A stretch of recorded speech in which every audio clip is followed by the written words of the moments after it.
বিএনপির সাথে আমাদের যে যুগপৎ আন্দোলন, এটার বেসিসটা হচ্ছে ৩১ দফা। বিএনপির ২৭ দফা, আমাদের গণতন্ত্র মঞ্চের ছিল ১৪ দফা। আলাপ আলোচনা করে এটাকে আমরা ৩১ দফায় এটাকে আমরা রূপান্তরিত করেছি।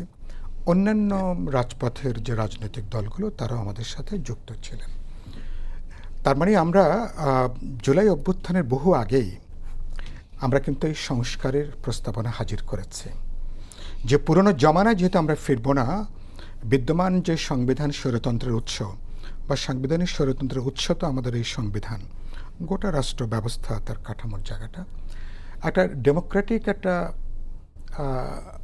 অ্যাটমসফিয়ারের মধ্যে কতখানি আমরা রিফর্ম করতে পারি, সেই জায়গাগুলো আলাপ আলোচনা করে ৩১ দফা আমরা এসেছি। এরপরে আমরা ঐক্যমত কমিশন দীর্ঘ আলাপ আলোচনা করে, যেখানে আমি প্রায় ৭ মাস আমি নিজে একটা খুবই সক্রিয় একটা উদ্যোগী ভূমিকায় আমি নিজে ছিলাম। এরপরে আমরা জুলাই সনদে আমরা স্বাক্ষর করেছি। আপনি জামাতের কথা বললেন, বিএনপি, আমরা বিপ্লবী ওয়ার্কার্স পার্টি, গণতন্ত্র মঞ্চের দলগুলো, অনেকগুলো দল। তো সেটা আমাদের পাবলিকলি কমিটমেন্ট। বিএনপির নির্বাচনে যে ইশতেহার, তো বিএনপি আজকের এই ১৬ তারিখে ৬ মাস হবে, প্রতিদিন প্রতি মুহূর্তে তার নেতারা বলে আসছেন যে তারা জুলাই সনদ অক্ষরে অক্ষরে তারা বাস্তবায়ন করবেন। ৩১ দফা এটাকে তারা কার্যকর করবেন। তাদের ইশতেহার যেটা তারা দিয়েছেন এর বাইরেও তাদের আরও কিছু কর্মসূচি আছে, করবেন।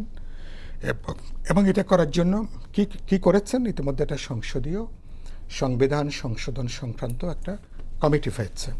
কমিটি ইতিমধ্যে তারা কাজ শুরু করেছেন, প্রথম বৈঠকটাও এর মধ্যে গত ৪ তারিখে ৪ আগস্টে প্রথম এই সংশোধনী বিষয়ক কমিটিটা তার বৈঠক হয়েছে। আমি আশা করি আগামী সেপ্টেম্বর মাসে যখন সংসদ শুরু হবে, তখন সংবিধানের ৮ম সংশোধনী আকারে জুলাই সনদের যে বিষয়গুলো আলোচনায় এসছে আমরা স্বাক্ষর করেছি, বিএনপি তারাও স্বাক্ষর করেছেন। এর বাইরেও তারা আরও বেশ কিছু বিষয় সম্ভবত ৮ম সংশোধনী তারা আনবার কথা বিবেচনা করছেন। তো সে পর্যন্ত একটা অপেক্ষার প্রশ্ন আছে। একটা রাজনৈতিক দল যখন এটা বলে, রাজনৈতিক দল কাগজে কলমে কি বলল তার চেয়ে গুরুত্বপূর্ণ যখন সে পাবলিকলি ডিক্লেয়ার করে, এটা যে কোনো কাগজের চোতার চেয়ে সেটা অনেক বেশি, সেটা কারণ তার রাজনৈতিক গুরুত্বটা আমার কাছে সেটা অনেক বেশি।